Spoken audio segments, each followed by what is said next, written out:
do you think the debt is a real problem? And is it something that people should really stop and address? Yeah, I think debt is a very real and serious issue. And the amount of debt the US government has accrued, I think, is a testament to the poor fiscal management of the US government, and not just the executive branch, but Congress as well. And it's been going on for a very, very um, very long time, and not a lot has been done about it. And really, in the post 9/11 era, the amount of debt that, the US government has taken on has just absolutely ballooned when you compare it to previous decades. And I think a lot of that has to do with the foreign wars that the US government has engaged in, including ones that aren't formally declared, in this sort of effort to expand, the military empire abroad and sort of maintain that hegemony and dominance. And historically, a lot of that was also directly related to dollar hegemony, the petrodollar system, which now we know has essentially been on the way out. But a colleague of mine, Mark Goodwin, put out a book a few years ago about this idea of the Bitcoin dollar system, and this idea that the US government would sort of use Bitcoin and create the system that's like an analog to the petrodollar system, where, because most people, when Bitcoin is purchased, usually it's done with, by buying dollars first, in order to purchase Bitcoin, for example. And in that type of situation, you'd be just like in the case of, the petrodollar, where, the price of oil it's priced in dollars. You're generating artificial demand for dollars to buy some sort of energy commodity or energy asset. And Bitcoin sort of is an energy asset at the end of the day. It's moving, essentially attempting to create the same system, but instead of with oil, with Bitcoin. And most of the Bitcoin holdings in the world are concentrated in the United States, and the US government itself is one of the biggest holders of Bitcoin in the world. So I think there's sort of this effort there to do that. And this was actually implicit in Trump's speech that he gave at the Bitcoin conference a few months ago, sort of saying that's what he sort of saw utility in Bitcoin for, in a sense. And but I think also that has a lot of causes a lot of complications when it relates to the ethos of Bitcoin, which was originally about stopping irresponsible central bank policy and fiscal policy. The idea that you would yoke Bitcoin to the US dollar instead of using it to challenge the US dollar, or challenge fiat, or challenge debt-based currency, or a debt-based monetary system. Obviously, if you join, the US dollar to Bitcoin, having Bitcoin be a challenge to those things essentially kind of has to stop. And really, in that situation, you could have Bitcoin enable that type of irresponsible fiscal policy, because you would essentially be using it as a sink for hyperinflation at the end of the day. It is a really interesting frame to think of Bitcoin as a sink for hyperinflation of the US dollar, but I don't know that a lot of people are going to understand what that means. So if you had to say that same thing, but from a different angle, how would you explain to somebody how, one, why is the hyperinflation going to come about? And two, how is it Bitcoin that becomes the sink for that, to stop that from becoming a runaway problem?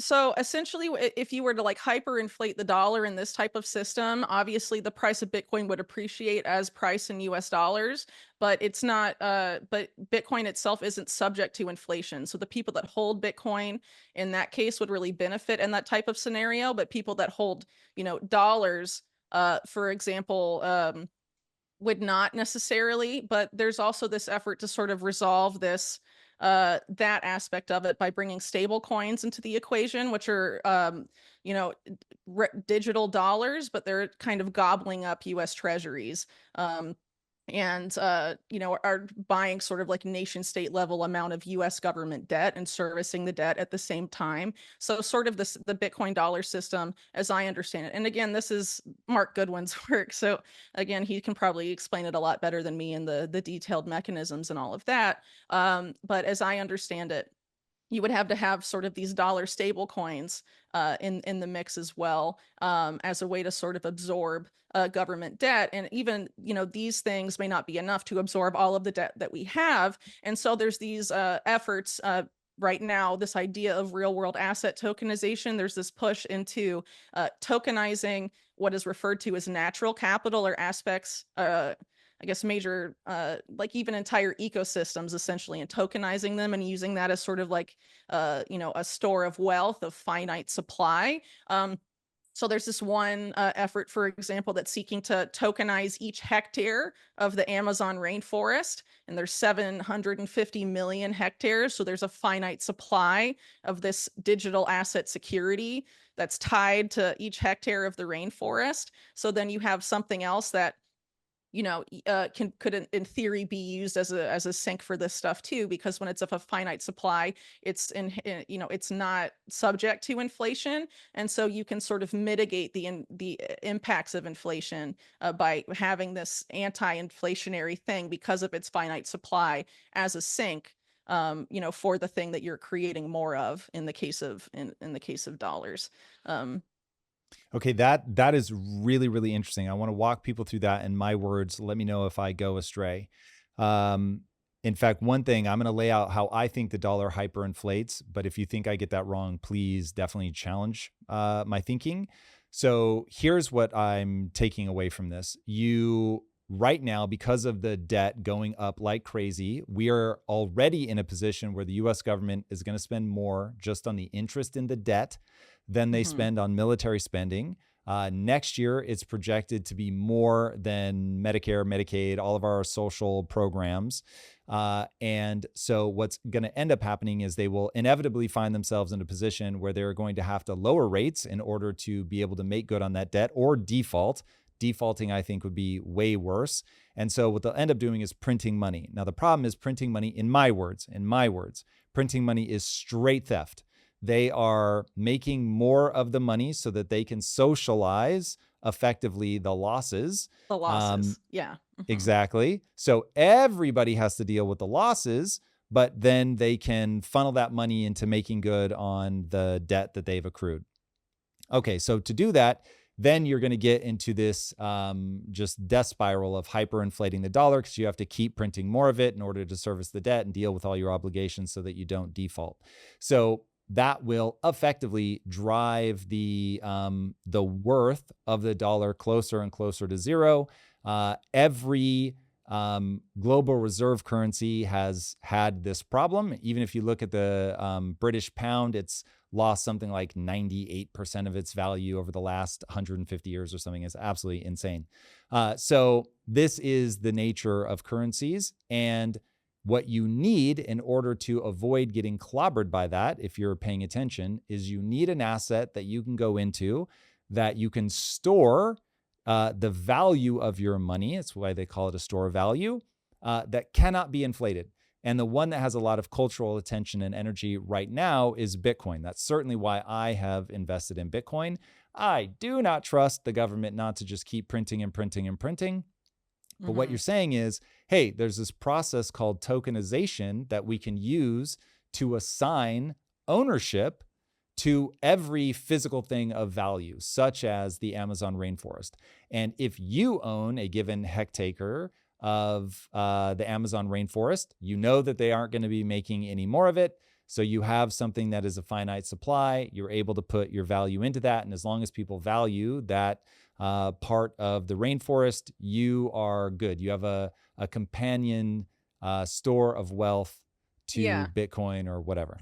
But the side part of this is that in order to ensure the integrity of the hectare on which each unit of token is based, you must surveil the forest. And so there's this whole idea of now creating the Internet of Forests, putting sensors on every tree and every hectare of the Amazon in order to ensure that no one's messing with it. And this may also at some point include, the indigenous people that live there, because, if 1 hectare has an indigenous tribe and less trees, right, as compared to another hectare that isn't inhabited, which one is more valuable in the eyes of investors, particularly if there's this um, effort to impose like a carbon market, a global carbon market, which some people like Mark Carney and other prominent, central bankers and other bankers have discussed at length as a alleged solution, to environmental issues in the world. I think that is something that should be talked about as well. And also, the idea is to also use satellite surveillance. And so, this particular effort to tokenize the Amazon specifically is teamed up with a satellite company called Satellogic. And Satellogic, the chair of the board is Steve Mnuchin, the former Treasury Secretary. And also on the board is a man named Howard Lutnick, who was recently named to be co-chair of Trump's transition team. And he's the longtime head of Cantor Fitzgerald, which is one of the main dealers of U.S. Treasuries, and also very intimately connected to the stablecoin Tether, which is also invested in Satellogic. So it'll be interesting to see exactly what goes on there as it relates to the satellite firm, which is also, in previous reporting I did with Mark Goodwin, who I mentioned earlier for Bitcoin Magazine, they've been involved in sort of this effort to create a carbon market in Latin America that was built on the Bitcoin blockchain specifically, which is something that I think a lot of, at least older school Bitcoiners who are not really into the idea of carbon markets or any of these things would be, quite against. But I think it's something that should definitely be talked about. The idea of using satellite surveillance to back all of this stuff up, especially with a company like Satellogic that has the people I mentioned on the board, but also are vying for U.S. intelligence and military contracts. And the people that created that company are longtime contractors for DARPA and the NSA and U.S. intelligence. So you're going to have this satellite firm surveilling large swaths of Latin America. If these efforts, one of which is called Green Plus and the other one called One Amazon, go through, you'll essentially have a company that's tied to, for important people that are, as it relates to the U.S. government, former officials, and also people that have historically been U.S. government and intelligence contractors, surveilling your environment from the sky without a national government really having any say in the matter. I think that's quite problematic. And also Tether is behaving rather, making some interesting choices for a stablecoin issue, where I think as well, they've started investing, for example, in brain machine interfaces, brain chips and that sort of thing. And have also, onboarded the FBI and Secret Service onto their platform, and have been, shutting down people's wallets on behalf of, the Treasury's OFAC. And entities like that. So, I think, some of these stablecoin issuers, the prominent ones anyway, are sort of anticipating this kind of system that I discussed earlier, and are sort of embedding themselves with powerful actors that I think ultimately mitigate their ability to be what some people have argued are human rights tools. Some people have said that about stablecoins in the past. But if you're onboarding, one particular government, which very much has a political agenda as it relates to Latin America and other parts of the world, onto your stablecoin, and are freezing, and taking people's money essentially at the behest of that government, and also getting invested with people that are, at least in the case of a future Trump administration, are likely to have some political connections there as well. I think that's pretty significant. Yeah, I think that's very fair to say. Let me ask, do you think that the tokenization of the natural world helps or hinders with this, what you called the neo-feudal, or I've heard you refer to it as like a new form of slavery, where we have these two very divergent classes? Because when you first started describing it, it sounded kind of awesome. And then by the end, I thought, uh-oh, like maybe this actually creates something really terrible. Well, okay, let's take the case of, the Green Plus program, which claims to sort of tokenize and turn into carbon credits protected areas throughout Latin America. So in those cases, the carbon credits aren't given to the locals or the local governments to trade and make money off of and put back into their communities. It's going through third parties that are not based in those countries, and the money for the people there go into a particular fund that isn't managed by any people that live there. It's managed by, well, they haven't really been open about it, but a guy from one of the biggest insurance companies in the world, Locked In, is ostensibly the head of it. And they would decide when there would be certain allotments of that money, and that money can only be spent on projects that this particular group running Green Plus, that again isn't based in Latin America, approves of.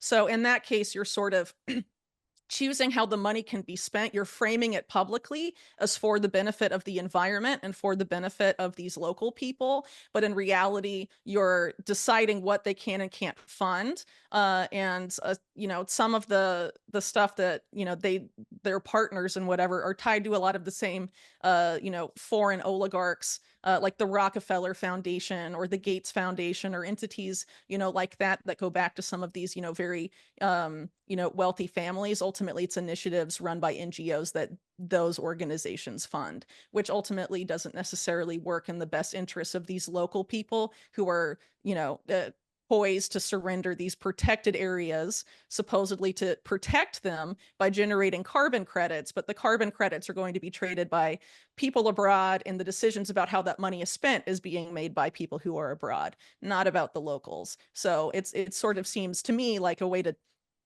frame a project that's going to make certain people a lot of money under very different terms than what is actually going to happen. It seems more likely to disenfranchise rather than empower locals, but is being framed sort of as a planetary necessity because of the whole, climate change thing, right? So we have to act now to do this stuff. And so there's, this pressure being placed through that rhetoric on people to comply with these types of things, particularly in Latin America is a big focus of that now. But I think, as it's been, played out in practice, that really isn't the case. And the particular group that I mentioned earlier that's doing this in the Amazon, which is called One Amazon, entered into contractual agreements with this indigenous community called the Shuar, I believe, that live in the Amazon. And it was framed to them as being great. And then they actually went and read the contract after they signed it and realized that it dramatically favored One Amazon over their interests and then voted to cancel the agreement. Right.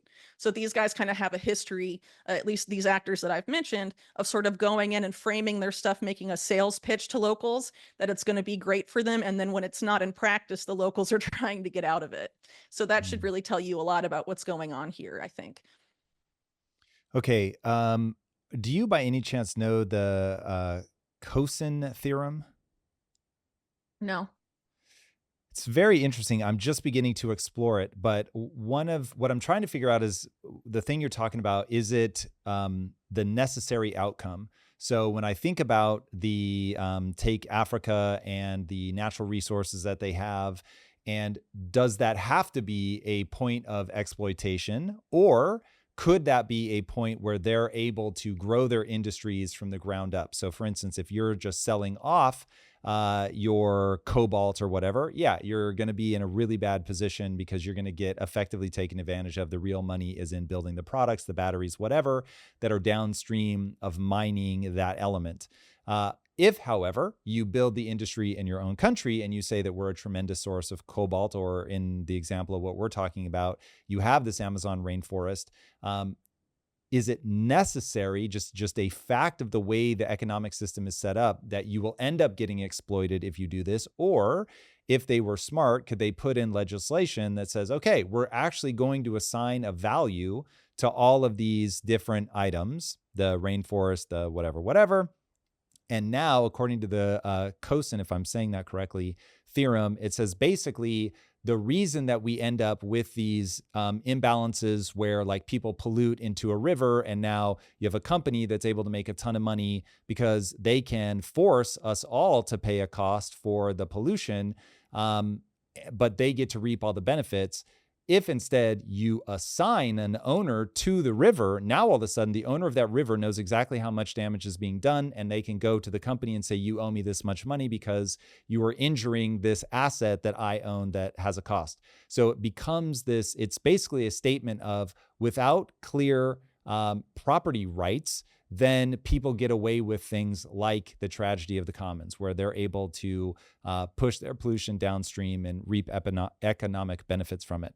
So as I was hearing you say the story, that was what came to mind, was well, hold on a second. If you actually assign a value to this stuff, to the rainforest, just to stick with one example, now suddenly the rainforest has clear property rights. And if the property rights are clear, as long as those people have not signed a stupid deal, as long as the property rights are clear, and I'm going to use a terrible word right now, just, I don't have a better word in this moment, But if they are clear and just, now all of a sudden it's like we should be able to get into a position where the local people or whomever are able to capture an accurate amount of value, to know who is deleteriously impacting their ownership. And so if the Cosin theory is correct, that may actually have a positive benefit. Now, I am barely beginning to understand this theorem. So for anybody that knows it better, by all means, drop something in the comments about what I'm not understanding. Very early in the journey of getting knowledgeable about that. But anyway, to really be succinct with the question, do you think it is a fundamental nature of our economic system that will become a point of exploitation? Or could that, if structured correctly, be a boon for any local region that has a natural asset? Yeah, so I think a lot of the powers that are affecting sort of this natural capital agenda right now are inherently predatory institutions. And so I think their interest is in exploiting, which has been historically what has happened to Latin America in the colonial and post-colonial era. And I think this perhaps may be a more creative way of sort of dressing up the same game to make it look different. What Um, is the game? well, I think what the goal here is to sort of financialize and monetize what previously have been the global commons. Um, so, for example, there was this effort that was spearheaded by a Rockefeller Foundation connected group called the Intrinsic Exchange Group. They partnered with the New York Stock Exchange to create this new asset class and asset vehicle called the Natural Asset Corporation. And basically, how these NACs are said to work, at least as far as the architects of it have said, is that this group goes and identifies a natural asset that nobody owns, and then they sort of have an ICO and sell shares in that, and then work on generating profit for their shareholders, and then allegedly will use that money to towards conserving the asset and all of that. But conserving the asset, for example, could mean not letting anyone or any locals go near it. And these natural asset corporations could go and, I don't know, claim on a lake in Chile, for example, and say no one can use it. But what if a bunch of local people fish in it and aren't necessarily damaging the lake? But, at least in Chile and Argentina and maybe other Latin American countries, water, even if it's a lake or a river that touches a privately owned property, that's part of the commons.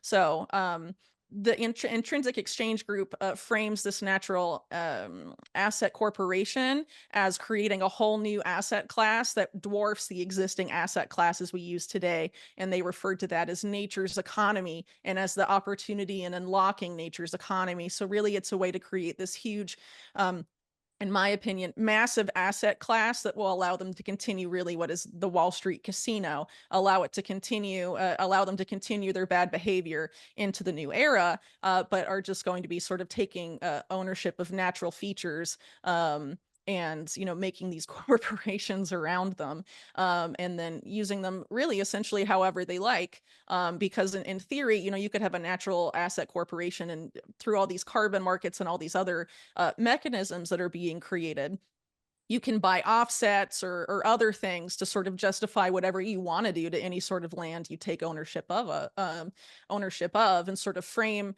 this whole system as benefiting the environment. But really, I don't really think it is that, because a lot of these natural capital things have been developed by JP Morgan, or people like Mark Carney, who was a former banker of the head of the Bank of England, head of the Bank of Canada, and also helped cover up the HSBC drug cartel money laundering scandal, among other things. And these are the kind of people that are sort of designing these supposedly sustainable development systems, but a lot of it involves debt politics as it relates to global South economies. This idea in the Sustainable Development Goals of having sustainable debt levels and all of this stuff, and how debt is an important part of financing the Sustainable Development Goals, and how a lot of these ideas of financializing nature, they say it'll give nature monetary value, but it also allows nature to be turned into financial instruments that, in the hands of these, predatory financial institutions could just essentially become fodder for their casino at the end of the day. And I think that's not really a good thing. So I think we should look at the history of these institutions and not necessarily, believe at face value what they say of, this is good for the environment and whatever. I don't really think that's necessarily the case. If you look at, groups like the Nature Conservancy, for example, that are sort of a pioneer in this field. They've been intimately connected with Wall Street for a very, very long time. Henry Paulson, who I mentioned earlier, the former Goldman Sachs guy that was head of the Treasury Department when the 07, 08 crash started, was chairman of the Nature Conservancy for a long time. And they have a lot of involvement with JP Morgan people. They're pioneering this whole idea of the debt for nature swap, on that if countries implement plans the Nature Conservancy designs for land management, for example, they'll be able to restructure part of their debt and all of this. It's sort of, I would argue, a way to use the huge debt load that Latin America has been saddled with through their relationships with entities like the IMF and the World Bank. A way to sort of offer them an out, quote unquote. But it's not necessarily an out. It's sort of a way into this new game, I guess you could say. And so I'm sort of concerned about it in that sense. And I'm also concerned that, a lot of these same entities too, if you're going to turn like the natural world into a commodity, a lot of these banks that are involved, like JP Morgan, for example, have a track record of manipulating commodities and engaging in a lot of, financial criminality that they've never really been held accountable for, aside from, maybe some multi-million-dollar fines. But when you look at, how much money these banks have, I mean, those fines are nothing to them, especially when, the financial criminality being prosecuted creates profits 10 times the amount of the fine. I mean, it was worth it for them at the end of the day. They have no incentive to change their behavior. So I think for us to believe that they're all of a sudden altruistically concerned about people in the global South and the planet and the environment, I think is honestly kind of naive of us. And I think we should consider that perhaps this is there's different motives at work here. If you like that clip, check out the full powerful episode here, and I'll see you there.